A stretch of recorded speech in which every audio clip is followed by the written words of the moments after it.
The Soap for Hope project was launched for the first time in August 2015 in Hanoi. After months of operation, thousands of free soaps were delivered to children living in kindergartens, boarding schools, poorer areas with limited access to soap in the northern provinces like Hà Giang, Lào Cai, Yên Bái, Thanh Hóa, Nghệ An. Following up this project, the recycling program for cloth from lodge hotels called Linens for Life has also been implemented in many countries in Asia, the Middle East, and Africa.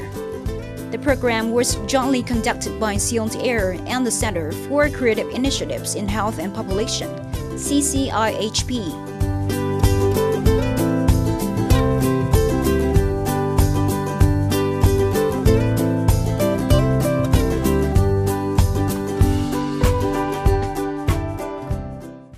Greetings from Shang Vietnam on VTC10 Netviet.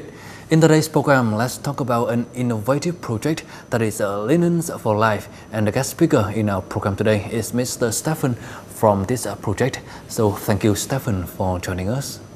The first question we'd like to ask you is how does the project Linens for Life start? If you look at a hotel, a five-star hotel such as any five-star hotel in around the world, they have usually about 6 solid waste streams. They have the waste soaps after the hotel guest has left the room, has checked out. You have the small shampoo bottles, and you have something like what we call condemned linens. The hotels has got standards for the linens. The whiteness, make sure that there's no stain, there's no tear. So usually the lifespan of the linen in a hotel is that after 40 to 50 washes, the quality of the linens drops. So the hotel is required to replace with new linens. Or sometimes even if it is a fresh linen, but because there's a stain that the hotel cannot remove, like a ballpoint stain or lipstick stain or something, even if the linen is used for only one time, they have no choice but to throw away because no guest wants to have a bed with a lipstick stain on it. We have a lot of partner hotels. We've got a lot of linens who throw away, and we just take all this and put it at these places so that we can help the hotel to protect the environment by not throwing away the linens. We help the hotel to form a social program so that people can make a living. They don't have to sell themselves or their children, and the end product ends up helping a lot more people. The project Soap for Hope has been carried out effectively so far. So is this the reason why the project Linens for Life continues to be implemented? Yes, you're right. We started Soap for Hope first in Vietnam. At first, we didn't get a lot of response from the hotel because they feel uncomfortable using their waste to help people because they think that this is waste. We are going to throw away this. And it's just not nice to give waste. That when we give the soap to the people who live in the villages, it's not only the soap provide hygiene protection, but it also provide protection against mosquitoes or other insect diseases. You can actually convert the waste into something that is good. People can make a living and helping a lot more people by giving protection from by providing hygiene, sanitation and health and all that. Then they saw the value. Then the hotel will come on and say, okay, what else can you do with me? So that's how we told them about, okay, Linens for Life. We've started Soap for Hope. We have taken away a big part of your waste here. Now let's go after the second part, which is linens. So the formula is the same. We have a community that needs help. We have the sources of supply that we can use, whether it's soap, whether it's drinking water bottles, whether it's linens.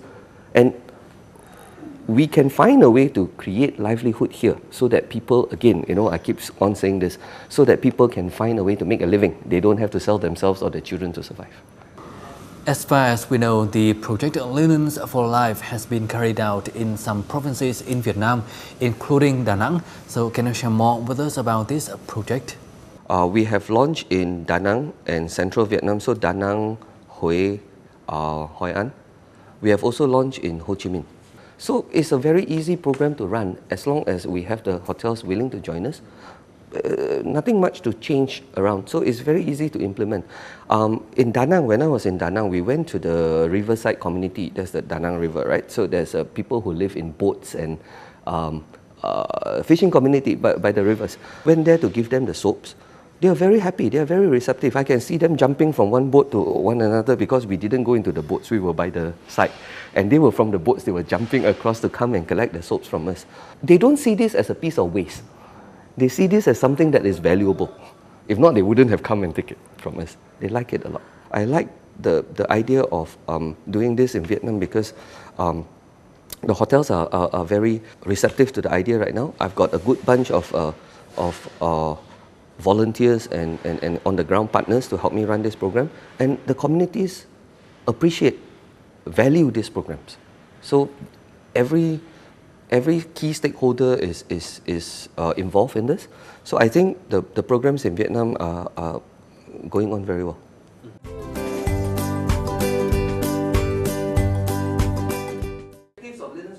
These shirts, bags, or gloves are all recycled from bed sheets and towels at big hotels. When participating in the Linens for Life project, volunteers will be given specific instructions on how to recycle and how to produce them.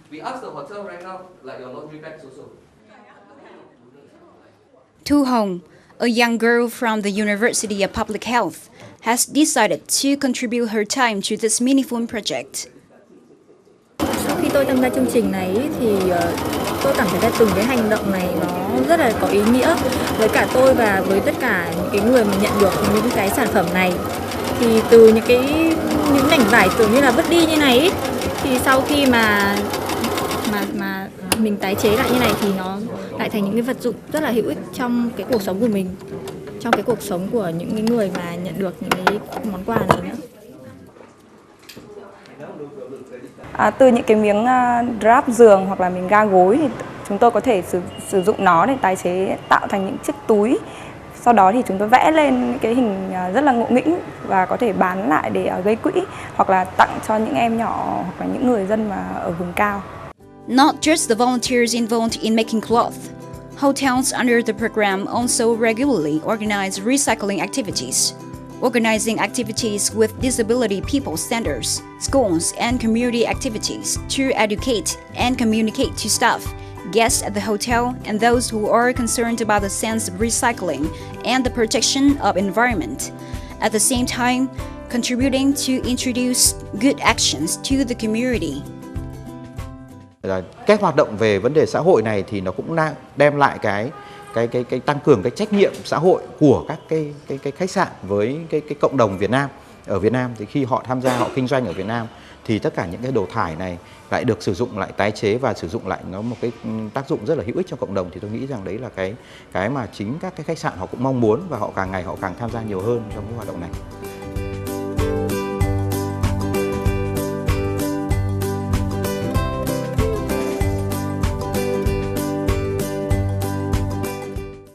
So how has the project Linens for Life been supported in Vietnam so far?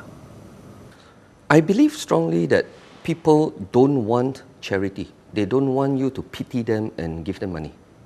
I believe people want to have the dignity of work. They want to work to earn money. But sometimes it's difficult to find a job. It's difficult to find a business, to start a business. So when you give them a program like Linens for Life, okay, so here's a bunch of linens.